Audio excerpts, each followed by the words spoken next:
નમસ્કાર વિદ્યાર્થી મિત્રો, ધોરણ 9 વિજ્ઞાન વિષયના ત્રીજો પાઠ પરમાણુ અને અણુઓના 12મા તાસમાં આપ સર્વ વિદ્યાર્થી મિત્રોનું ફરીવાર હાર્દિક સ્વાગત છે. યાદ કરો, આપણે છેલ્લા તાસની અંદર આણ્વીય દળ અને સૂત્ર એકમ દળ એ કઈ રીતે ગણાય એના વિશે અભ્યાસ કર્યો હતો. આણ્વીય દળ ગણવા માટે ખાસ આપણને 1 થી 20 તત્વો અને ખાસ અમુક વધારે ઉપયોગી થાય એવા તત્વોના પરમાણ્વીય દળ આવડવા જોઈએ, તો આપણે આણ્વીય દળ ખૂબ સરળતાથી ગણી શકીએ.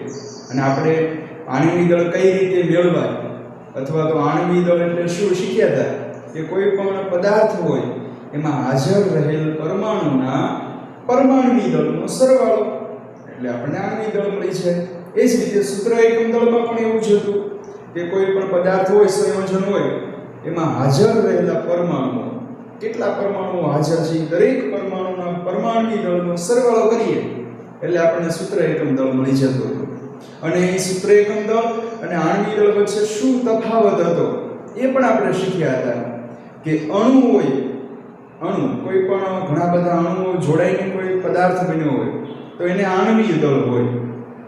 અને જેમાં આયનોએ ભાગીદારી કરીને કોઈ પદાર્થ બન્યો હોય, જેમ કે NaCl, તો સોડિયમ આયન અને ક્લોરીન આયન બે જોડાઈને જે પદાર્થ બન્યો તો એને સૂત્ર એકમ દળ હોય. એવું આપણે શીખી ગયા. આજના ક્લાસમાં આપણે આજે નવો એક મુદ્દો મોલ સંકલ્પના એનો અભ્યાસ કરવાનો છે. ખરેખર આ મોલ એટલે શું? જો મોલ સંકલ્પના એટલે કે મોલ વિશેની તમામ માહિતી આપણે આજના ક્લાસમાં મેળવવાની છે. તો એની શરૂઆત ખૂબ સરળ એવા સમીકરણથી કરી છે. પાઠ્યપુસ્તકમાં તમે જોઈ શકશો કે અહીં પાણીની બનાવટનું એક સમીકરણ આપેલું છે કે વાતાવરણમાં રહેલો હાઇડ્રોજન વાયુ એ ઓક્સિજન વાયુ સાથે જોડાય એટલે કે સંયોજનને પાણીનો અણુ બનાવે છે. આ તમે જાણો છો.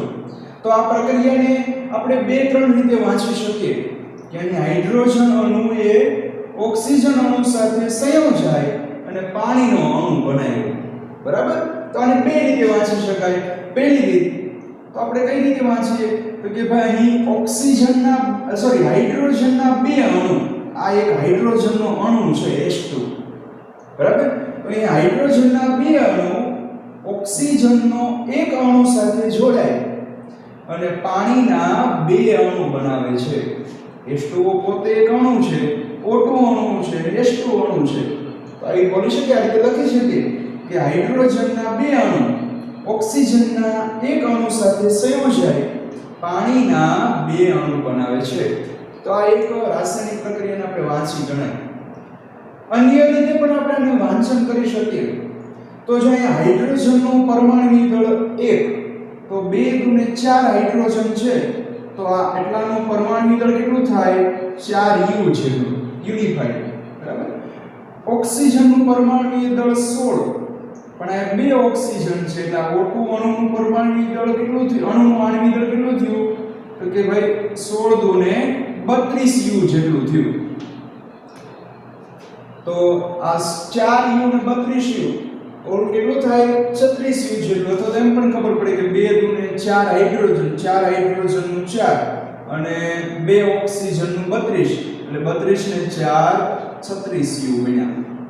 એટલે જો બીજી રીતે આમ વંચાય કે હાઇડ્રોજનના 4U અથવા તો 4 યુનિફાઈડ એકમ આણ્વીય દળ અને ઓક્સિજનનું 32 યુનિફાઈડ આણ્વીય દળ, એ બેનો સરવાળો થઈ અથવા તો બે સંયોજાઈને 36U જેટલું પાણીનું અણુ બને છે. એવું કહી શકીએ ને કે આના 4U, હાઇડ્રોજનના 4U અને ઓક્સિજનના 32U જોડાઈને પાણીના 36U બનાવે છે. એટલે કે એનું આણ્વિક દળ 36U જેટલું બનાવે છે. તો આ રીતે આપણે એના દળને આધારે, બરાબર, દળને આધારે અને અણુ કે પરમાણુની સંખ્યાને આધારે 2 રીતે કોઈ પણ સમીકરણને વાંચી શકીએ. તો ઘણા પહેલા સમયમાં એવું થયું કે ભાઈ આ બેમાંથી કઈ રીત સારી, કઈ રીત સાચી, એમાં ઘણા બધા વિચારણાઓ થઈ અને આપણે આના અવલોકન ઉપરથી જ ખ્યાલ આવે કે એના દળ કરતા આ જે સમીકરણ છે એમાં હાજર પરમાણુની સંખ્યા અથવા તો અણુની સંખ્યાને આધારે સમીકરણને યાદ રાખવું સરળ. બરાબર ને? આ પરમાણુની દળ કરતા એમાં હાજર રહેલા પરમાણુ અથવા તો અણુની સંખ્યાને આધારે યાદ રાખવું ખૂબ સરળ છે. તો આવી બધી મૂંઝવણની વચ્ચે આ મોલ સંકલ્પનાનો ઉદ્ભવ થયો કે ભાઈ આ બેમાંથી કઈ મેથડ સાચી, કઈ રીતે યાદ રાખવું, તો બેના ઉકેલ સ્વરૂપે મોલ સંકલ્પનાનો ઉદ્ભવ થયો. તો આપણને ખ્યાલ આવે કે ભાઈ મોલ સંકલ્પમાં તો મોલ એટલે શું? તો કોઈ પણ રાસાયણિક સમીકરણ હોય એમાં હાજર પરમાણુઓનું જે આપણે જથ્થો નક્કી કરશું કે આમાં આટલા મોલ હાઇડ્રોજન, આટલા મોલ ઓક્સિજન જોડાઈને આટલા મોલ પાણી બનાવે છે. તો આ મોલ એટલે શું? તો એની વ્યાખ્યા છે કે કોઈ પણ ઘટક તરીકે શું હોઈ શકે? ઘટક તરીકે પરમાણુ હોય, અણુ, આયન અથવા કોઈ પણ કણ હોય ના એક મોલ જથ્થામાં તેની જેટલી સંખ્યા હોય, એટલે એક મોલ જથ્થો હોય, પરમાણુ હોય કે અણુ હોય, એના એક મોલ જથ્થામાં કેટલી સંખ્યા હોય? તો કે તેટલી જ સંખ્યા તેના પરમાણુય દળ અથવા તો આણ્વિય દળ જેટલા ગ્રામમાં દર્શાવેલા જથ્થામાં હોય. જો આ વિધાનને સમજજો કે એક મોલ એટલે શું? આપણે એક મોલ પરમાણુની વાત કરતા હોય, જેમ કે આપણે વાત કરીએ કે એક મોલ હાઇડ્રોજન પરમાણુ, તો એક મોલ હાઇડ્રોજન પરમાણુ એટલે શું? કેટલું થાય? તો કે એક મોલ આપણે જો ઘટક તરીકે પરમાણુ ધાર્યો તો એક મોલ હાઇડ્રોજન જથ્થામાં કેટલી સંખ્યા હશે? તો કે તેટલી જ સંખ્યા તેના એટલે કે હાઇડ્રોજન પરમાણુના પરમાણુય દળના ગ્રામમાં દર્શાવેલા જથ્થા જેટલું. હાઇડ્રોજનનું પરમાણુય દળ કેટલું છે? તમને બધાને ખ્યાલ છે કે 1 U જેટલું હોય. પણ અહીંયા 1 U નહીં, પણ એ જે દળ મળે, જો અણુ હોય તો આણ્વિય દળ હોય, પણ અહીંયા પરમાણુ લીધો આપણે કે 1 મોલ હાઇડ્રોજન પરમાણુ લીધો.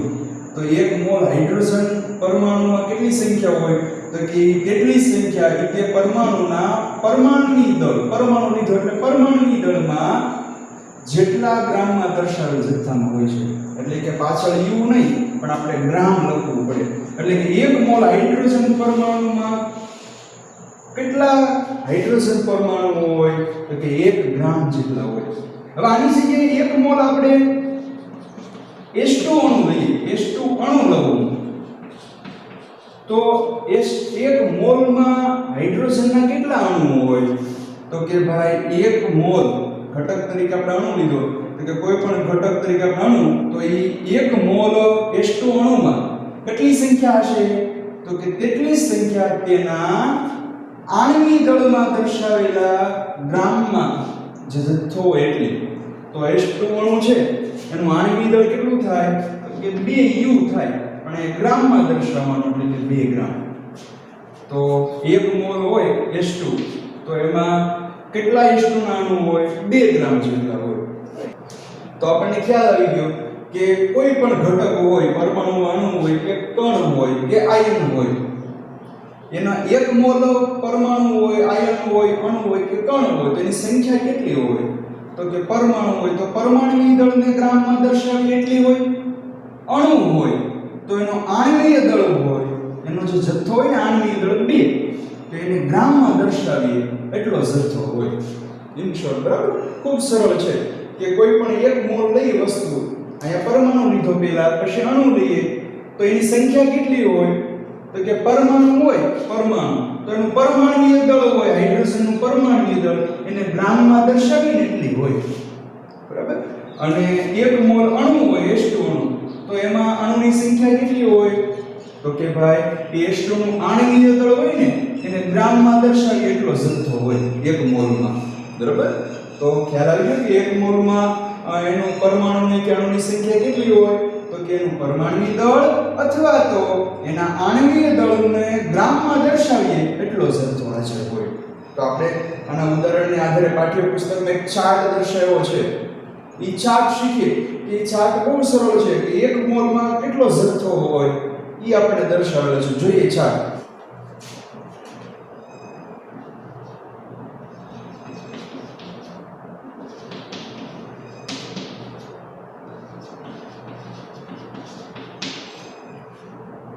આ 1 મોલ કાર્બન પરમાણુ હોય તો 1 મોલ કાર્બન પરમાણુમાં 1 મોલ કાર્બન પરમાણુમાં કાર્બન પરમાણુની સંખ્યા કેટલી હોય? તો કે એના પરમાણુય દળના કાર્બન પરમાણુ છે તેનું પરમાણુ દળ કેટલું થાય કાર્બનનું 12 જેટલું થાય 12 U પણ અહીંયા તેના પરમાણુ દળને ગ્રામમાં લખીએ એટલી સંખ્યા હોય કે 12 ગ્રામ કાર્બન પરમાણુ થાય બરાબર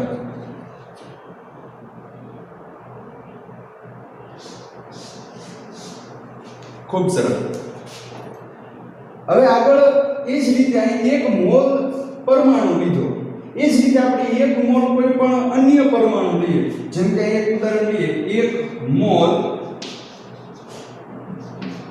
હાઇડ્રોજન પરમાણુ તો 1 મોલ હાઇડ્રોજન પરમાણુ હોય તો એની અંદર પરમાણુની સંખ્યા કેટલી હોય ભાઈ તો કે ભાઈ આ હાઇડ્રોજન પરમાણુ છે એના પરમાણુય દળને ગ્રામમાં દર્શાવીએ એટલે તો હાઇડ્રોજનનું પરમાણુય દળ 1 ગ્રામ તો કે 1 ગ્રામ હાઇડ્રોજન પરમાણુ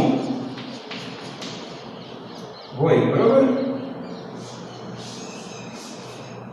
આ વાત થઈ ના વ્યાખ્યાને આધારે 1 મોલમાં કેટલા પરમાણુ હોય અથવા તો કેટલા અણુ હોય તેની વાત આ પરમાણુમાં હજી આપણે એક અણુ લઈએ તો કે ભાઈ અણુ તરીકે આપણે 1 મોલ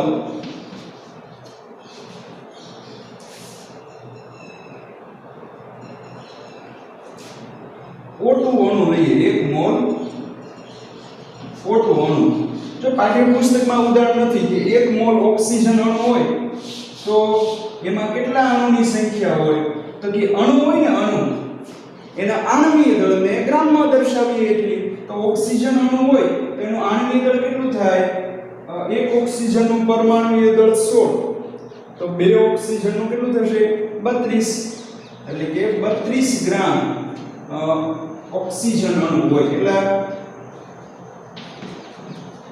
ઓક્સિજન અણુ હોય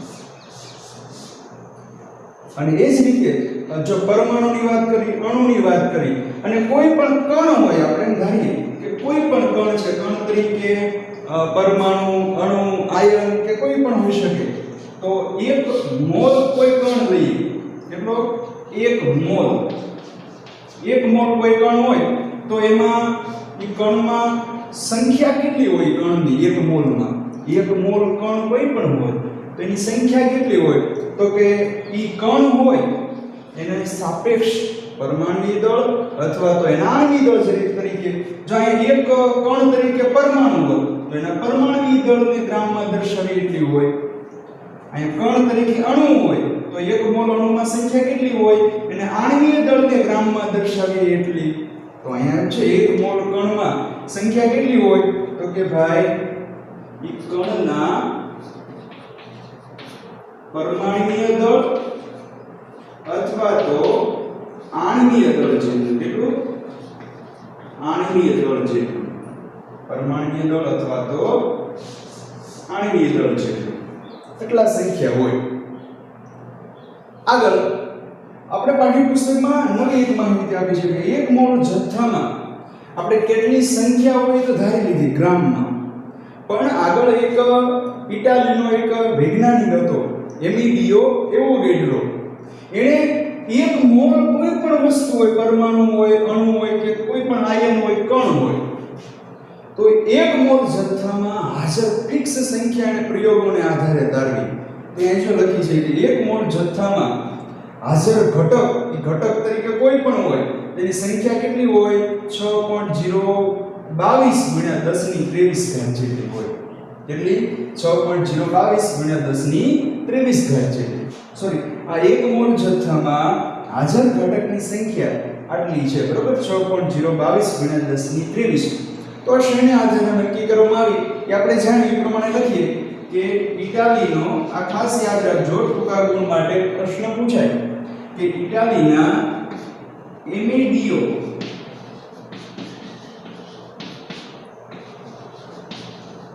એવોગાડ્રો નામના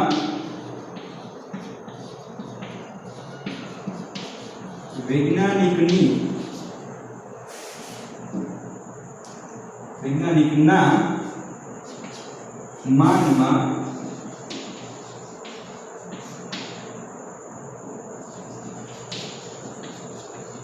એવોગેડ્રો અચળાંક અથવા તો એવોગેડ્રો અંક જેને n0 વડે દર્શાવાય. બરાબર? આ એક મોલ જથ્થામાં હાજર ઘટકની આ સંખ્યા છે એ શેને આધારે નક્કી કરવામાં આવી હતું કે ઇટાલીનો એક વૈજ્ઞાનિક, એનું નામ શું હતું? એમિલિયો એવોગેડ્રો. એના નામના આ જે નામનો વૈજ્ઞાનિક હતો એની માનમાં એટલે કે એની યાદમાં એનો જે આ અચળાંક છે 6.022 એને એવોગેડ્રો અચળાંક અથવા તો એવોગેડ્રો અંક એવું કહેવામાં આવ્યું. બરોબર? આ સંખ્યા છે ને એને અને એને n0 વડે દર્શાવવામાં આવે. એટલે ખાસ યાદ રાખજો કે એક મોલ જથ્થામાં હાજર ઘટકની એક્ઝેક્ટ સંખ્યા કેટલી હોય. આપણે જોયું હતું ને કે હાઇડ્રોજન અણુ છે તો એમાં 4 હાઇડ્રોજન પરમાણુ છે, પણ એની અંદર જે ઘટક નાના કણ હોય એ કેટલા હોય?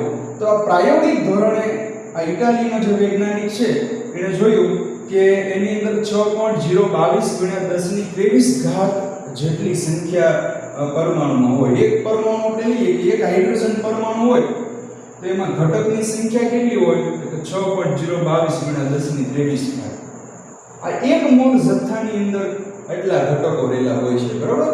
તો એ કોની યાદમાં? એમિલિયો એવોગેડ્રો નામના વૈજ્ઞાનિકના માનમાં. અને એને શું કહેવાય? એવોગેડ્રો અચળાંક અથવા તો એવોગેડ્રો અંક, અને એને n0 વડે દર્શાવવામાં આવે. એટલે ઘણીવાર એમ પૂછે કે એવોગેડ્રો અચળાંકને કઈ સંજ્ઞા વડે દર્શાવાય? તો કે ભાઈ n0. બરોબર? તો અહીંયા આપણે ખ્યાલ આવે જો આ ચાર્ટમાં આવો તો કે એક મોલ કાર્બન પરમાણુ હોય તો એમાં એક તો શીખ્યા કે એ કાર્બનના પરમાણુય દળ હોય એને ગ્રામમાં દર્શાવીએ એટલા કાર્બન પરમાણુ હોય. પણ જે આ એમિલિયો એવોગેડ્રોએ દર્શાવ્યું કે એક મોલ કાર્બન પરમાણુ હોય તો એમાં અન્ય એની સંખ્યા કેટલી હોય કાર્બન પરમાણુની? તો કે એની સંખ્યા 6.022 જેટલી હોય. એટલા કાર્બન પરમાણુ હોય. કેટલા? 6.022 જેટલા. આટલી સંખ્યા હોય. એ જ રીતે અહીંયા તમે જુઓ તો કે એક મોલ હાઇડ્રોજન પરમાણુ હતો તો કે હાઇડ્રોજનના પરમાણુય દળને ગ્રામમાં દર્શાવીએ એટલા હાઇડ્રોજન હોય. અથવા તો એક મોલ હાઇડ્રોજન પરમાણુમાં હાઇડ્રોજન પરમાણુની સંખ્યા કેટલી હોય? તો કે એ આની જેટલી છે 6.022 હાઇડ્રોજન પરમાણુ. બરાબર? આટલી સંખ્યા હોય. એ જ રીતે અહીંયા તમે જુઓ તો એક મોલ ઓક્સિજન અણુ હોય તો કે ઓક્સિજન અણુના આણ્વિય દળને ગ્રામમાં દર્શાવીએ એટલા અણુ હોય એક મોલ ઓક્સિજનમાં. પણ એક્ઝેક્ટ ઓક્સિજન અણુની સંખ્યા કેટલી એમ પૂછે તો એક મોલ ઓક્સિજન અણુમાં સંખ્યા કેટલી હોય? એ તો 6.022 છે. પણ જો આના પરથી હવે તમને ખ્યાલ આવી ગયો કે કોઈ પણ ઘટક હોય, એ પરમાણુ હોય કે અણુ હોય કે કોઈ પણ કણ હોય, એની અંદર એની સંખ્યા પૂછે તો સંખ્યા હંમેશા કેટલી હોય? 6.022 જેટલી હોય. પણ એનું દળ કેટલું હોય એમ પૂછે. એક મોલ પરમાણુનું, એક મોલ અણુનું કે એક મોલ કણનું દળ કેટલું હોય એમ પૂછે તો એ પરમાણુ હોય તો એના પરમાણુય દળને ગ્રામમાં દર્શાવીએ એટલું, અણુ હોય તો એના આણ્વિય દળને ગ્રામમાં દર્શાવીએ એટલું હોય. એટલે ચાર્ટ ખૂબ સરળ.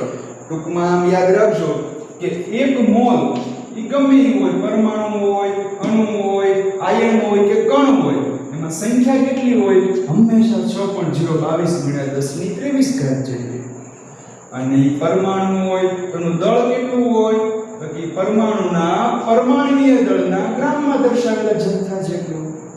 અણુ હોય તો એના આણ્વિય દળને ગ્રામમાં દર્શાવીએ એટલા જથ્થા જેટલું એમાં દળ હોય છે. તો આ ખૂબ સરળ છે. ખાલી આંકડો યાદ રાખજો કે એક મોલ કોઈ પણ વસ્તુ હોય, ઘટક કોઈ પણ હોય, તેની સંખ્યા હંમેશા આટલી હોય 6.022 જેટલી. અને એનું દળ કેટલું હોય? પરમાણુ હોય તો પરમાણુય દળના ગ્રામ જેટલું, અણુ હોય તો એના આણ્વિય દળના ગ્રામ જેટલું. બરોબર? આટલું યાદ રાખીશું. ચલો આગળ થોડીક વધારે માહિતી છે મોલ વિશેની મેળવી લઈએ. તો આગળ પાઠ્યપુસ્તકમાં આપ્યું છે કે કોઈ પણ પદાર્થના 1 મોલ જથ્થાનું દળ કેટલું હોય? તો કે 1 મોલ જથ્થાનું દળ એ ગ્રામમાં દર્શાવેલું તેનું સાપેક્ષ પરમાણુય દળ અથવા તો આણ્વીય દળ છે. કોઈ પણ 1 મોલ પરમાણુ, આગળ આપણે શીખ્યા કે 1 મોલ હાઇડ્રોજન પરમાણુ હોય તો 1 મોલ જથ્થાનું દળ કેટલું હોય? તો કે 1 મોલ હાઇડ્રોજન પરમાણુ હોય એનું ગ્રામમાં દર્શાવેલું સાપેક્ષ પરમાણુય દળ હોય. 1 મોલ હાઇડ્રોજનનો અણુ હોય તો 1 મોલ હાઇડ્રોજન અણુનું દળ કેટલું હોય? તો કે 1 મોલ હાઇડ્રોજન અણુનું દળ હાઇડ્રોજન અણુનું ગ્રામમાં દર્શાવેલું સાપેક્ષ આણ્વીય દળ. બરાબર. તો ઇન શોર્ટ ટૂંકમાં યાદ રાખીએ કે 1 મોલ જથ્થામાં એનું દળ કેટલું હોય? તો પરમાણુ હોય તો પરમાણુય દળનું ગ્રામમાં દર્શાવેલું દળ, અથવા તો અણુ હોય તો અણુનું આણ્વીય દળ ગ્રામમાં દર્શાવેલું આણ્વીય દળ. બરાબર, ખૂબ સરળ છે. બીજો મુદ્દો કે તત્વના 1 મોલ પરમાણુનું દળ કે જેને મોલર દળ કહેવાય. તો ખાસ યાદ રાખજો, નવો શબ્દ એવો મોલર દળ. આની પહેલા આપણે આણ્વીય દળ, પરમાણુય દળ શીખ્યા, પણ મોલર દળ એટલે શું? તો કે 1 મોલ પરમાણુ હોય કે 1 મોલ અણુ હોય તો એનું જે દળ હોય એને આપણે મોલર દળ કહીએ. આગળ સ્વાધ્યાયમાં આપણે કેટલાક પ્રશ્નો આપ્યા છે, ઘણા સંયોજનો આપ્યા, અને 1 મોલ કોઈ સંયોજન આપ્યું હોય તો એનું દળ, જેમ કે પરમાણુ હોય તો એનું પરમાણુય દળ હોય, એક અણુ આપ્યો હોય તો એનું આણ્વીય દળ હોય, તો એના ગ્રામમાં દર્શાવેલું દળ હોય ને એને મોલર દળ કહેવાય. જેમ કે આપણે એમ કહીએ કે હાલો C2H5 આનું મોલર દળ ગણો, તો આ એક અણુ છે, બરાબર. તો આનું મોલર દળ કઈ રીતે મળે? તો આ C2H5 જો એક સંયોજન છે તો આપણે એનું આણ્વીય દળ મેળવતા. તો આ એક અણુ છે, આ અણુનું આપણે આણ્વીય દળ મેળવવું હોય તો શું કરતા? 2 ગુણ્યા કાર્બનનું પરમાણુય દળ આપણે લખતા. કાર્બનનું પરમાણુય દળ કેટલું હતું? 12 વત્તા 5 હાઇડ્રોજન છે તો કે 5 ગુણ્યા હાઇડ્રોજનનું પરમાણુય દળ 1, તો 12 દુ 24 અને 5 એકા 5 એટલે 24 ને 5 29. પણ પાછળ મોલર દળ ગોતીએ છીએ એટલે એકમ અહીંયા આવે G. શું આવે? G. તો હવે તમને ખ્યાલ આવ્યો કે 1 મોલ કોઈ પણ પરમાણુ હોય કે 1 મોલ અણુ હોય તો એનું જે ગ્રામમાં દર્શાવેલું દળ હોય, ગ્રામમાં દર્શાવેલું દળ એને એનું મોલર દળ કહેવાય. અને મોલર દળનો એકમ છે G. બરાબર. એટલે જ્યારે મોલર દળ ગણીએ, મોલર દળ, ત્યારે પાછળ G સંજ્ઞા લખવાની. આગળ નેક્સ્ટ મુદ્દો જોઈએ તો કે 1 U, આ ખાસ ધ્યાન રાખજો, આને આધારે ઘણીવાર પ્રકૃતા શોધ કસોટીમાં અને ટૂંકા ગુણના પ્રશ્નમાં અવારનવાર પ્રશ્ન પૂછાય છે કે 1 U હાઇડ્રોજન હોય. 1 U હાઇડ્રોજન એટલે શું? કે એક પરમાણુય દળ હોય, 1 U જેટલું પરમાણુય દળ હોય હાઇડ્રોજન પરમાણુ, ત્યારે માત્ર એક હાઇડ્રોજન પરમાણુ હોય. 1 U હાઇડ્રોજન ધરાવતું હોય ને, 1 U જેટલું હાઇડ્રોજન, તો એમાં હાઇડ્રોજન પરમાણુની સંખ્યા કેટલી હોય? 1 હોય. પણ 1 ગ્રામ હાઇડ્રોજન હોય, 1 ગ્રામ હાઇડ્રોજન. 1 ગ્રામ હાઇડ્રોજન ક્યારે હોય? તો કે ભાઈ 1 મોલ જથ્થો હોય ને ત્યારે એની અંદર 1 ગ્રામ હાઇડ્રોજન હોય. આપણે શીખ્યા હતા કે 1 મોલ હાઇડ્રોજન એટલે શું? તો કે હાઇડ્રોજનના પરમાણુય દળને ગ્રામમાં દર્શાવીએ એટલો જથ્થો. તો એક આનું ઊંધું કર્યું કે 1 ગ્રામ હાઇડ્રોજનમાં કેટલા હાઇડ્રોજન પરમાણુ હોય? તો કે 1 મોલ હોય. 1 મોલ એટલે કેટલા? તો કે 6.022 ગુણ્યા 1023 જેટલા પરમાણુ હોય. એટલે પ્રશ્ન એમ પૂછે કે 1 ગ્રામ હાઇડ્રોજન પરમાણુ હોય તેમાં પરમાણુની સંખ્યા કેટલી? તો કે 6.022 ગુણ્યા 1023. પણ 1 U હાઇડ્રોજનમાં કેટલી? તો એમાં તો એક જ હાઇડ્રોજન પરમાણુ હોય. બરાબર. એ જ રીતે આપણે એની ઉદાહરણ બનાવીએ તો કે ઓક્સિજન છે એનું પરમાણુય દળ કેટલું છે? 16 U જેટલા ઓક્સિજન હોય, 16 U જેટલા ઓક્સિજન. તો એમાં ઓક્સિજન પરમાણુની સંખ્યા કેટલી હોય? 16 U ઓક્સિજનમાં. તો કે 16 U એ તો એક જ ઓક્સિજનનું પરમાણુય દળ છે, એક જ ઓક્સિજનનું. તો કે 16 U ઓક્સિજન હોય તો એમાં એક પરમાણુ હોય. કેટલો હોય? એક પરમાણુ ઓક્સિજનનું. પણ અહીંયા હોય તો 16 ગ્રામ ઓક્સિજન. કે 16 ગ્રામ ઓક્સિજન કોનું હોય? તો કે 16 ગ્રામ ઓક્સિજન 1 મોલ ઓક્સિજન હોય ને, 1 મોલ ઓક્સિજન એનું દળ એટલું હોય 16 ગ્રામ. તો 16 ગ્રામ ઓક્સિજન એટલે 1 મોલ ઓક્સિજન. 1 એટલે એની સંખ્યા કેટલી? 6.022 ગુણ્યા 1023 ઘાત જેટલા ઓક્સિજન પરમાણુ. બરાબર? તો 16 u જેટલો ઓક્સિજન, એમાં એક જ ઓક્સિજનનો પરમાણુ, પણ 16 ગ્રામ ઓક્સિજન, તેમાં ઓક્સિજન પરમાણુની સંખ્યા કેટલી આવે? 6.022 ગુણ્યા 1023 ઘાત જેટલી. બરાબર? એ જ રીતે અન્ય એક અણુનું ઉદાહરણ આપ્યું કે 18 u જેટલો પાણી હોય. 18 u, તો 18 u શું છે? 1 મોલ 18 u એક પાણીનો અણુ હોય ને, H2O. H2O આનું આપણે આની અંદર કેટલું હતું? 18 u એવું હતું. તો કે 18 u પાણી હોય તો એમાં પાણીનો એક અણુ હોય. 18 u માં પાણીનો માત્ર એક અણુ હોય, પણ 18 ગ્રામ પાણી હોય. તો 18 ગ્રામ પાણી એટલે 1 મોલ પાણી, અને 1 મોલ પાણીમાં 6.022 ગુણ્યા 1023 ઘાત જેટલા પાણીના અણુ હોય. બરાબર છે? તો આ u અને g એના વચ્ચેનો તફાવત યાદ રાખજો કે પરમાણુની દળ જેટલા પરમાણુ હોય તેમાં એક જ હોય, પણ ગ્રામમાં આપ્યું હોય તો 1 મોલ જેટલો જથ્થો હોય, અને 1 મોલ જથ્થામાં હંમેશા સંખ્યા આટલી હોય 6.022 ગુણ્યા 1023 ઘાત. અને છેલ્લી અગત્યની માહિતી ટૂંકા ગુણ માટે ખૂબ અગત્યની કે ઈસવીસન 1896 માં વિલ્હેમ ઓસ્વાલ્ડ, એક વૈજ્ઞાનિકનું નામ છે વિલ્હેમ ઓસ્વાલ્ડ, એને મોલ શબ્દનો પરિચય આપ્યો. શેનો? મોલ શબ્દનો પરિચય આપ્યો. અને એને એ શબ્દ કઈ ભાષા ઉપરથી મેળવ્યો? એ મોલ્સ એ લેટિન ભાષાનો શબ્દ છે. આ મોલ એ કઈ ભાષાનો શબ્દ છે? લેટિન ભાષાનો. મોલ્સ શબ્દ ઉપરથી મોલ નક્કી કરવાનો. જ્યારે વાંચન કરતા હશે તો એને અભ્યાસ કરો.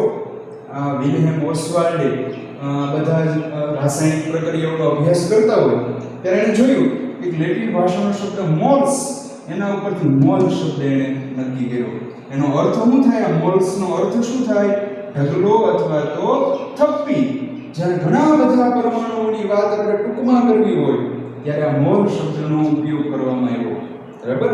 અમુક રાસાયણિક પ્રક્રિયા હોય, ઉદ્યોગોની અંદર ઘણા બધી પ્રક્રિયાઓ થતી હોય, તો ના રસાયણમાં કેટલા બધા તત્વો, કેટલા બધા સંયોજનો ભાગ લેતા હોય, તો ત્યારે એની પરમાણુની સંખ્યા દર્શાવવા કરતા આવા મોટા મોટા આંકડાઓ, જો 6.022 ગુણ્યા 1023 એટલે ખૂબ મોટો આંકડો થાય. એ ખૂબ મોટા આંકડાને ટૂંકમાં દર્શાવવા માટે આ મોલ શબ્દનો ઉપયોગ કરવામાં આવ્યો. બરાબર? તો હવે તમને ખ્યાલ આવ્યો કે આ મોલ શબ્દ શા માટે ઉપયોગ કરવામાં આવ્યો? કે જ્યારે સમીકરણની અંદર પરમાણુની સંખ્યા આટલી મોટી દર્શાવી 1023 ઘાત, એટલે આની પાછળ પોઈન્ટ જમણી બાજુ ખસેડી ખૂબ મોટો આંકડો થાય. તો એટલા બધા પરમાણુઓથી સમીકરણ બનેલું હોય તો એ વાંચવું અઘરું પડે. એટલા માટે આ મોલ શબ્દનો અભ્યાસ કરવામાં આવ્યો. ખાસ હવે આ તમને બે ત્રણ બાબતો છે કે 1 u માં કેટલા હાઇડ્રોજન પરમાણુ હોય, 1 ગ્રામમાં કેટલા હાઇડ્રોજન પરમાણુ હોય, એની મોલની સંખ્યા અને આધારિત દાખલાઓ છે એ હવે પછીના તાસમાં અભ્યાસ કરશું. પણ ખાસ બોર્ડ ઉપર લખવામાં આવેલ તમામ માહિતી અને પુસ્તકમાંથી બધી જ માહિતી વાંચી અને એની નોંધ વ્યવસ્થિત બનાવજો. હવે પછીના તાસમાં આ મોલ શોધવાના કેટલાક દાખલાઓ છે એનો અભ્યાસ કરીશું. તો આજે આટલું રાખીએ છીએ. અસ્તુ. જય હિન્દ.